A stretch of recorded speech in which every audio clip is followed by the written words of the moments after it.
I was born into a Muslim family. My parents were leaders in the mosque, and I met these two Christians at my grad school.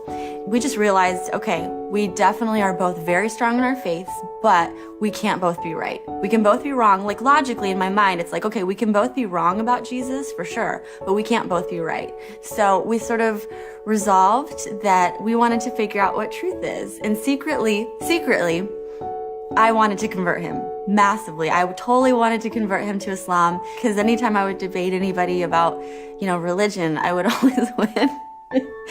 And so he gave me a Bible, I gave him a Quran, and we started to just sort of do our own research. And I would come with my bullet points and he would come with his. And truth be told, since I was an American Muslim being surrounded by non-Muslims, of course, I knew exactly what I believed, why, and had all the arguments. Even though I had felt that I had succeeded in showing him that Christianity was flawed and that Islam was true, I didn't have that satisfaction. I wanted some sort of proof for the first time in my life. And so I just continued to pray.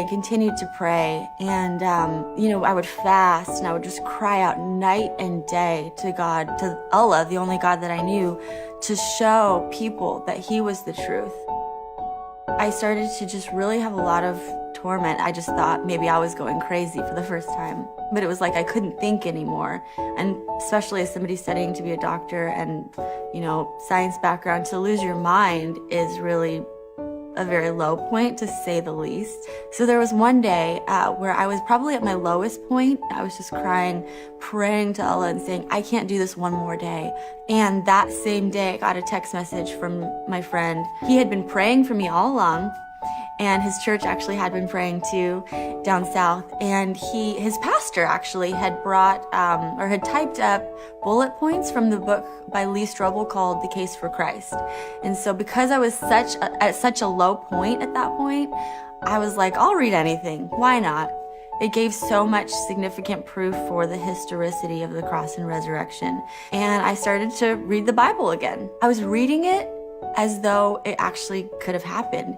And I just remember thinking, oh my gosh, this is beautiful. And then I called somebody that I knew who was a Christian. She said, why don't you just ask Jesus to come into your heart? If you're wondering and curious, you have nothing to lose.